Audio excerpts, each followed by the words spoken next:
Bonjour à tous, voici une petite vidéo pour vous apprendre à utiliser les agrandissements et les réductions de figures. Tout d'abord, rappelons-nous que pour agrandir ou réduire une figure, on doit multiplier toutes les longueurs de cette figure par un nombre constant. Ce nombre est appelé rapport de réduction ou d'agrandissement. Si le rapport est compris entre 0 et 1, c'est une réduction. Si le rapport est supérieur à 1, c'est un agrandissement. Faisons un exemple. Un écran de tablette est un rectangle de longueur 30 cm et de largeur 20 cm. Le fabricant de cette tablette voudrait créer un téléphone portable qui serait une réduction de la tablette et dont la longueur serait 15 cm. Première question, quel est le rapport de réduction? Deuxième question, quelle sera la largeur du téléphone? Pour cela, on va utiliser un tableau de proportionnalité, mais exceptionnellement, on va mettre 3 lignes. Dans les deux du bas, nous allons mettre nos deux figures qui seront l'agrandissement et la réduction l'une de l'autre. Donc ici, la tablette et notre téléphone. Et dans la première ligne, nous allons mettre le nom des différentes longueurs que l'on va avoir besoin de travailler. Donc ici, la longueur et la largeur. Pour la tablette, on sait que la longueur est de 30 cm et sa largeur est de 20 cm. Pour le téléphone, on sait que la longueur sera de 15 cm. Attention à bien mettre le 15 dans la bonne colonne. Une fois que c'est fait, on nous demande le rapport de réduction.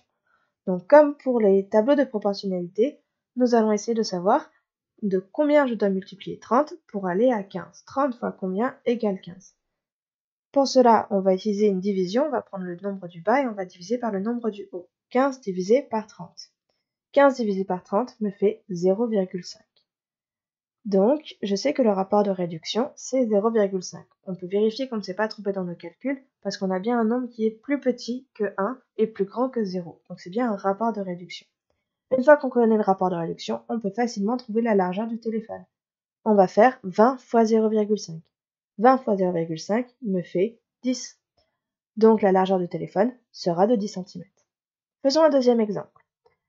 Un écran de tablette est un rectangle de longueur 30 cm et de largeur 20 cm, ça n'a pas changé.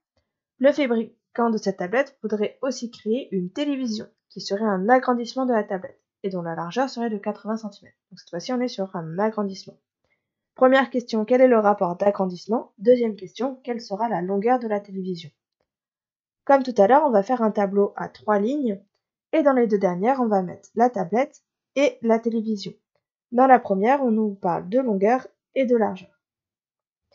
La longueur de la tablette n'a pas changé, c'est toujours 30 cm, de même que sa largeur, qui est 20 cm. Et on nous dit la largeur de la télévision. Donc on met 80 dans la case qui correspond à la largeur et à la télévision. Donc attention à ne pas se tromper de colonne. Une fois que c'est fait, on va, comme tout à l'heure, essayer de trouver le rapport. Donc comment est-ce qu'on fait pour passer de la tablette à la télévision en faisant une multiplication. Ici, on va pouvoir s'aider de la dernière colonne, 20 fois quelque chose égale 80.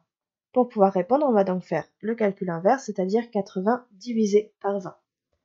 80 divisé par 20 me fait 4. Donc le rapport d'agrandissement est 4. Encore une fois, on peut vérifier qu'on n'a pas fait d'erreur de calcul, car notre nombre est bien supérieur à 1. Une fois qu'on connaît notre rapport d'agrandissement, on peut trouver la longueur de la télévision en faisant la longueur de la tablette, 30 cm, fois 4. 30 fois 4, 120. Donc la longueur de la télévision sera de 120 cm. J'espère que tu as bien compris, n'hésite pas à revoir la vidéo si besoin, et à bientôt en classe.